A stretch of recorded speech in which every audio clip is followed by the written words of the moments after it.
Question number 10, a person has 5 chocolates of different size. ठीक है, एक इंसान के पास 5 चॉकलेट्स है, दोनों अलग अलग साइज की है वो। These chocolates are to be distributed among 5 children of different ages। ठीक है, ये जो 5 चॉकलेट्स हैं किसी एक इंसान के पास, उसे 5 बच्चों में वो डिस्ट्रीब्यूट कर देनी है। ठीक है, अभी तक कोई कंडीशन हमें नहीं दी। जब तक कोई कंडीशन नहीं दी जाती तब तक जितनी सिचुएशन होती है उतना ही आंसर होता है 5 फैक्टोरियल। ठीक है, लेकिन अभी यहाँ पर हमें सिचुएशन मिल सकती है। If the biggest chocolate is to be given to youngest child. अब यहाँ पे सिचुएशन क्या ऐड की है, कंडीशन ये डाल दी है कि इन 5 चॉकलेट में से जो सबसे बड़ी चॉकलेट है ना, वो सबसे यंग चाइल्ड को जाएगी, और बाकी 4 चॉकलेट्स को आप जैसे तैसे डिस्ट्रीब्यूट कर सकते हो। ठीक है, तो देखो किस तरह से। टोटल 5 चॉकलेट्स है। ठीक है, 5 चॉकलेट्स है और 5 ही बच्चे हैं। बट जो एक चॉकलेट है ना, वो सबसे छोटे बच्चे को देनी है, जो सबसे बड़ी चॉकलेट है। बाकी चॉकलेट्स आप 4 बच्चों में इक्वली डिस्ट्रीब्यूट कर सकते हो। ठीक है, 5 स्लॉट्स हैं और 5 ही ऑप्शन है हमारे पास। 5 बच्चे और 5 चॉकलेट है। बट जो एक चॉकलेट है वो यहाँ पर फिक्स हो गई, सबसे बड़ी चॉकलेट सबसे यंग चाइल्ड को दे दी गई। तो एक चॉकलेट जो है वो सबसे बड़ी यंग चाइल्ड को दे दी, तो उसकी जो परमुटेशन है वो 1p1 रहेगी। ठीक है, अब बाकी के 4 प्लेसेस रही, 1 2 3 4। 4 चॉकलेट्स है और 4 ही बच्चे हैं, तो 4p4। ठीक है, ये हमारा परमुटेशन का परमुटेशन की सिचुएशन तैयार हुई। अब देखो ध्यान से, यहाँ पर 1p1 है तो इसका क्या सॉल्यूशन होगा। 1p1 है तो 1 ही आंसर होगा उसका। ठीक है, 4p4, अब इसका क्या मतलब होता है, यानी 4 को हमें डिसेंडिंग ऑर्डर में मल्टीप्लाई करते जाना है। 4 × 3 × 2 × 1। ठीक है, 4 टाइम्स मल्टीप्लाई इसलिए किया क्योंकि यहाँ पर 4 था इसके लिए। जैसे कि मैंने, कुछ लोग जो भूल गए हो एक बार फिर से याद कर लो। जैसे 3p2 लिखा है, यानी 3 को हमें डिसेंडिंग ऑर्डर में मल्टीप्लाई करना है। 3 × 2। इसे मैंने 2 ही बार क्यों मल्टीप्लाई किया, क्योंकि यहाँ पर नीचे 2 है। नीचे जितनी बार होता है उतना ही हमें पीछे जाना होता है। ठीक है, यहाँ पर नीचे 4 था, तो 4 × 3 × 2 × 1, हम 4 बार पीछे की तरफ गए। अब इसको मल्टीप्लाई कर दो, तो 4 3 × 12, 12 2 × 24, 24 इसका आंसर आएगा। यानी 10th वाले क्वेश्चन का आंसर 24 आएगा। ठीक है बच्चों, इस तरह से करना है। 11th वाला देखो।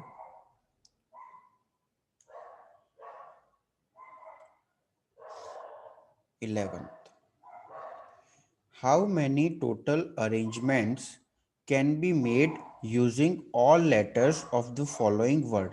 ठीक है, यहाँ पर हमें वर्ड्स दिए गए हैं, उन वर्ड्स के जो लेटर्स हैं उनको हम इधर उधर करके यानी जंबलिंग करके कितने सारे लेटर्स बना सकते हैं। ठीक है, तो जैसे हम ऊपर के सारे सम्स करते थे बिल्कुल वैसे ही करना है। कितने लेटर्स हैं यहाँ पर, काउंट करो। 1 2 3 4 5 6 7 8 9 और 10। 10 लेटर्स है हमारे पास, यानी 10 फैक्टोरियल इसका आंसर हुआ। 10 फैक्टोरियल का क्या मतलब होता है, 10 × 9 × 8 × 7, 1 तक जाना है। ठीक है, 10 से लेकर 1 तक के जो नंबर्स हैं उनको आपस में मल्टीप्लाई करना है। जैसे सपोज 4 फैक्टोरियल है तो इसका क्या मतलब होता है, 4 × 3 × 2 × 1। ठीक है, 1 तक जाना होता है। ठीक है, तो टोटल परमुटेशन इतना आएगा 10 फैक्टोरियल। ठीक है, अब एक देखने वाली बात यह है कि यहाँ पर कुछ ऐसे अल्फ़ाबेट्स है, कुछ ऐसे लेटर्स है जो रिपीट हो रहे हैं। ध्यान से देखो आप, तो क्या क्या रिपीट हो रहा है। सबसे पहले टी। टी है ना, टी रिपीट हो रहा है। कितनी बार रिपीट हो रहा है टी, 1 2 और 3। टी 3 बार रिपीट हो रहा है, ठीक है। उसके बाद और भी कुछ रिपीट हो रहा है, हाँ, एस भी रिपीट हो रहा है। एस कितनी बार रिपीट हो रहा है? 1 2 3। एस भी 3 बार रिपीट हो रहा है, ठीक है। और आई, आई कितनी बार रिपीट हो रहा है? तो ध्यान से देखें हम, तो आई 2 बार रिपीट हो रहा है। तो टोटल यहाँ पर 3 ऐसे अल्फ़ाबेट्स हैं जो रिपीट हो रहे हैं, ठीक है। तो हमारा आंसर क्या था? 10 फैक्टोरियल, मतलब टोटल 10 फैक्टोरियल जितनी सिचुएशन थी। अब जो जो नंबर रिपीट हो रहा है ना, उनको नीचे डिवाइड में हमें डालना होता है। 3 फैक्टोरियल, फिर ये वाला 3 फैक्टोरियल, और फिर ये वाला 2 फैक्टोरियल, ठीक है। एक बार फिर से समझो, परमुटेशन में जितनी भी सिचुएशंस होती है उसको फैक्टोरियल के हिसाब से कैलकुलेट किया जाता है, ठीक है। यहाँ पर टोटल एक लेटर है स्टैटिस्टिक्स, उसमें से उसमें 10 लेटर्स है, उनको हमें रीअरेंज करना है, अलग अलग पॉसिबिलिटीज तैयार करनी है, ठीक है। तो 10 फैक्टोरियल उसकी पॉसिबिलिटी है, ठीक है। अब हम 10 × 9 × 8 करके इसको सॉल्व कर सकते हैं। लेकिन अभी हुआ क्या, इस लेटर में कुछ अल्फ़ाबेट्स, कुछ इस वर्ड में कुछ अल्फ़ाबेट्स, कुछ लेटर्स ऐसे हैं जो रिपीट हो रहे हैं। टी 3 बार रिपीट हो रहा है, एस 3 बार रिपीट हो रहा है, और आई 2 टाइम्स रिपीट हो रहा है, ठीक है। तो जो नंबर्स रिपीट होते हैं उनको इस तरह से डिनोमिनेटर में रख दिया जाता है, ओके। अब इसको आप कैलकुलेट कर सकते हो, जैसे कि इसको अगर हम कैलकुलेट करें तो ऊपर क्या हो जाएगा? 10 × 9 × 8 × 6 × 5 × 4 × 3 × 2 और ×1, ये ऊपर की वैल्यू हो गई, अपॉन डिनोमिनेटर में ये जो 3 फैक्टोरियल है, तो इसको कैसे लिखेंगे? 3 × 2 × 1, ओके। ये हो गया 3 फैक्टोरियल। अगेन ये दूसरा 3 फैक्टोरियल है, तो यहाँ पर लिखेंगे 3 × 2 × 1, ठीक है। अगेन यहाँ पर 2 फैक्टोरियल है, तो यहाँ पर 2 × 1, ठीक है। अब जो कटिंग होता है उसको कटिंग कर दो, और जो बचेगा उसे फिर हमें मल्टीप्लाई करना पड़ेगा। 3 से 3 को कट कर दो, 2 से 2 को कट कर दो, इस 3 से इस 6 को कट कर दो तो 2 आएगा, इस 2 से इस 2 को कट कर दो, फिर इस 2 से इसको कट कर दो, तो ये 4 आएगा, ओके। अब क्या करना है आपको? जो भी चीज़ें बची हैं उनको आपस में मल्टीप्लाई कर दो। क्या बचा आपके पास? आपके पास बचा, एक मिनट, 10 × 9 × 4 × 7 × 5 × 4 × 1, ठीक है। नीचे कुछ भी नहीं बचा। इन सब को आप मल्टीप्लाई करोगे तो आपका आएगा 50400, ठीक है। इतना आपका आंसर आएगा। इस तरह से आपको क्वेश्चन नंबर 11 का फर्स्ट करना है। अभी मैं क्वेश्चन नंबर 11 का सेकंड आपको दिखाऊंगा, क्योंकि इसमें एक नया कॉन्सेप्ट इस्तेमाल हुआ था हमारा, ठीक है। चलो, क्वेश्चन नंबर 11 का सेकंड। यहाँ पर भी सारे के सारे जो लेटर्स हैं इस वर्ड के, बुक कीपर, वो सारे के सारे लेटर्स को आपको अरेंज करना है। तो कितने लेटर्स है? 1 2 3 4 5 6 7 8 9 और 10। यहाँ पर भी आपके पास 10 लेटर्स है, तो ये भी हो गया 10 फैक्टोरियल, इसका आंसर 10 फैक्टोरियल। ठीक है, अब यहाँ पर हमें देखना है कि रिपीट क्या क्या हो रहा है, रिपीट क्या क्या और कितना हो रहा है वो हमें देखना है यहाँ पर। ओके, सो यहाँ पर सबसे पहले ओ देखो, तो ओ जो रिपीट हो रहा है वो 2 टाइम्स हो रहा है। ठीक है, के जो हो रहा है रिपीट, के भी हो रहा है रिपीट, वो भी 2 टाइम्स हो रहा है। और जो ई है वो 3 टाइम्स रिपीट हो रहा है। ठीक है, जो ओ फॉर ऑरेंज है वो 2 बार, के भी 2 बार, और जो ई है, ई फॉर एलिफेंट, वो 3 टाइम्स रिपीट हो रहा है। तो जो चीजें रिपीट हो रही है उसको डिनोमिनेटर में डाल दो। ठीक है, 2 फैक्टोरियल, 2 फैक्टोरियल और 3 फैक्टोरियल।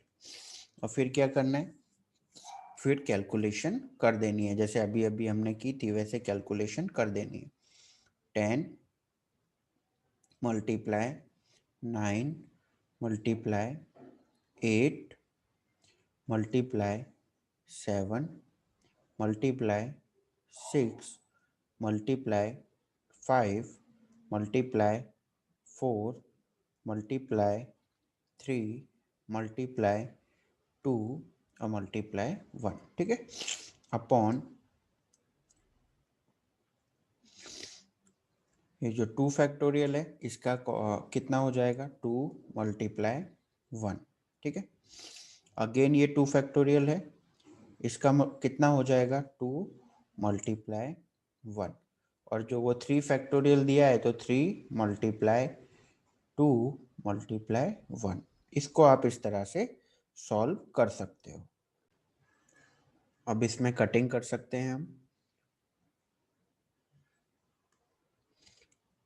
2 से ये 2 कट हो गया, ये 2 से ये 4 कट हो गया, और इस 3 से आप इस 3 को कट कर सकते हो। ठीक है, तो अब आपके पास ऊपर जो भी नंबर बचे उनको आप आपस में मल्टीप्लाई कर दो, तो आपका मल्टीप्लिकेशन का आंसर आएगा 1,51,200। ठीक है बच्चों, इस तरह से आपको ये क्वेश्चन करना है। 11th क्वेश्चन का अब हम थर्ड वाला करेंगे, थर्ड वन। ठीक है, अब देखो ध्यान से, इसमें कितने लेटर्स हैं हमारे पास, 1 2 3 4 5 6 7 8 और 9, टोटल 9 लेटर्स है, तो 9 फैक्टोरियल। क्या इसमें भी कुछ रिपीट हो रहा है, तो अगर हम ध्यान से देखेंगे तो सबसे पहले तो पी हमें साफ साफ दिख रहा है कि पी रिपीट हो रहा है। पी कितनी बार रिपीट हो रहा है, 2 बार। ठीक है, और भी कुछ रिपीट हो रहा है, और ए रिपीट हो रहा है, ए भी 2 बार रिपीट हो रहा है। ठीक है, तो जो नंबर्स रिपीट हो रहे हैं उनको यहाँ पर नीचे डाल दो डिनोमिनेटर में, 2 फैक्टोरियल और 2 फैक्टोरियल। ठीक है, नीचे डिनोमिनेटर में डाल दिया। अब उसके बाद हम इसको सॉल्व कर सकते हैं।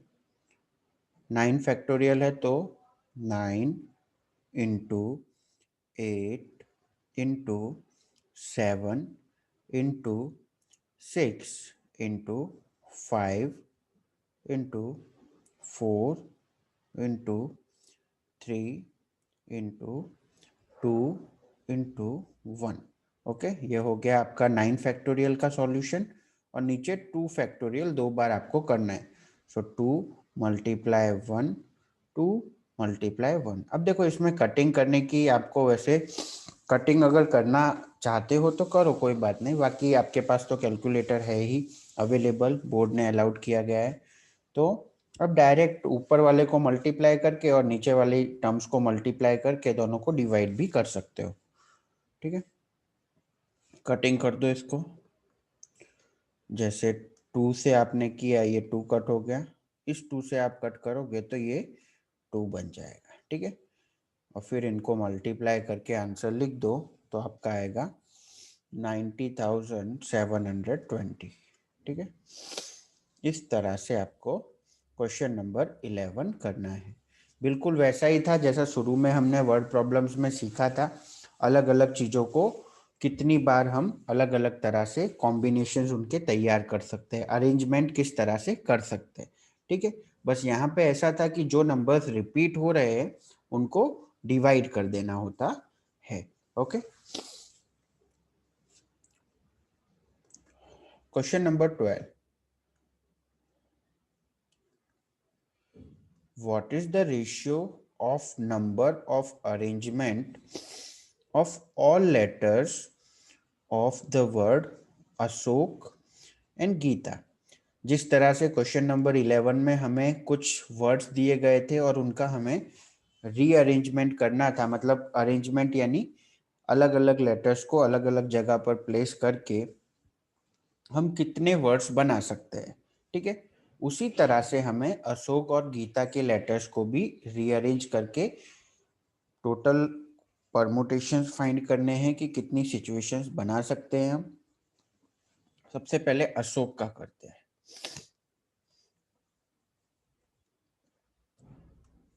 1 2 3 4 और 5, अशोक में 5 लेटर्स है।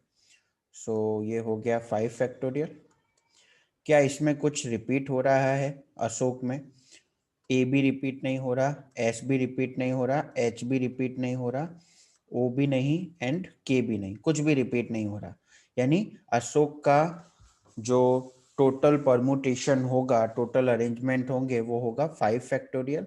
That is 5 multiply 4 multiply 3 multiply 2 multiply 1, ये हो गया अशोक का। इसको आप मल्टीप्लाई करोगे तो आपका 120 आएगा। यानी अशोक वर्ड को आप अगर रीअरेंज करोगे तो आपके पास 120 अलग अलग वर्ड्स आप बना सकते हो। ठीक है, गीता। गीता में कितने लेटर्स है? गीता में भी 5 लेटर्स है, 5 फैक्टोरियल। अब गीता में कुछ रिपीट हो रहा है, अशोक में तो कुछ रिपीट नहीं हुआ था इसलिए हमने नीचे डिवाइड नहीं किया था। बट क्या गीता में कुछ डिवाइड हो रहा है? तो अगर हम ध्यान से देखें तो गीता में GEE TA गीता की स्पेलिंग है, तो उसमें ई 2 बार रिपीट हो रहा है। ई जो है वो यहाँ पर 2 टाइम्स रिपीट हो रहा है। ठीक है, सो क्या होगा, यहाँ पर 5 फैक्टोरियल के नीचे 2 फैक्टोरियल आ जाएगा, क्योंकि गीता में एक ऐसा लेटर है जो 2 बार रिपीट हो रहा है। तो ये हो जाएगा गीता का जो अरेंजमेंट है, टोटल गीता में से आप कितने वर्ड्स बना सकते हो। तो पहले 5 फैक्टोरियल को सॉल्व कर दो अपॉन 2 फैक्टोरियल को सॉल्व कर दो।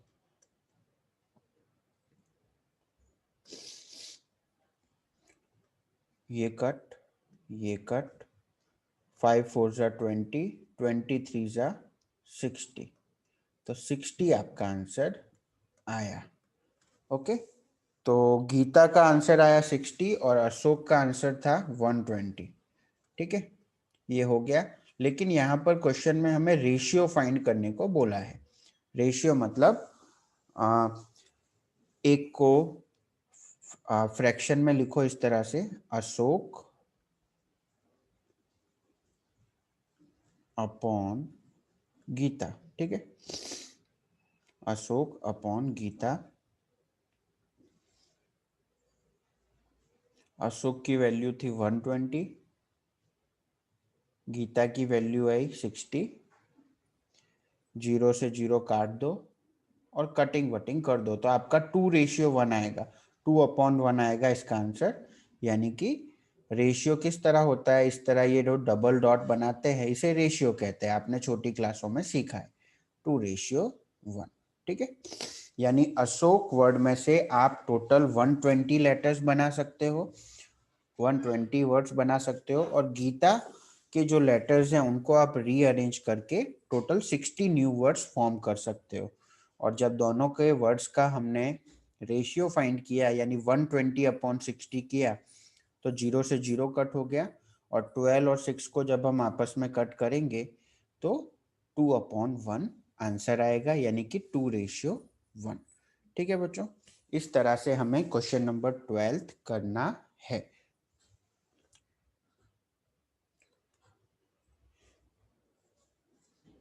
क्वेश्चन नंबर 13, देखो। देयर, एक मिनट, हाँ। There are 5 seats in a car including the driver seat. Total car में 5 सीट्स है। मैं 5 सीट्स ड्रॉ कर देता हूँ तो आसानी से समझ में आएगा। ठीक है, उन 5 सीट्स में से एक ड्राइवर की सीट है और बाकी की 4 जो हैं उस पे आम इंसान बैठ सकता है। ठीक है, ड्राइवर की सीट पे वो बैठता है जो ड्राइविंग करता है। 1 2 3 4 5। ओके, टोटल 10 मेंबर्स है। If 3 out of 10 members, total 10 members है, उनमें से 3 को, 3 members out of 10 members in a family no driving, 10 में से 3 लोगों को ड्राइविंग आती है। तो अब जो ड्राइवर की सीट है वो तो ये वाली है। तो टोटल 3 ऐसे लोग हैं जो इस प्लेस के लिए एलिजिबल हैं। ठीक है, टोटल घर में 3 ऐसे लोग हैं जो ड्राइवर की सीट पर बैठ सकते हैं। तो इस वाली सीट के लिए 3 लोग हैं जो आपस में फाइट कर सकते हैं।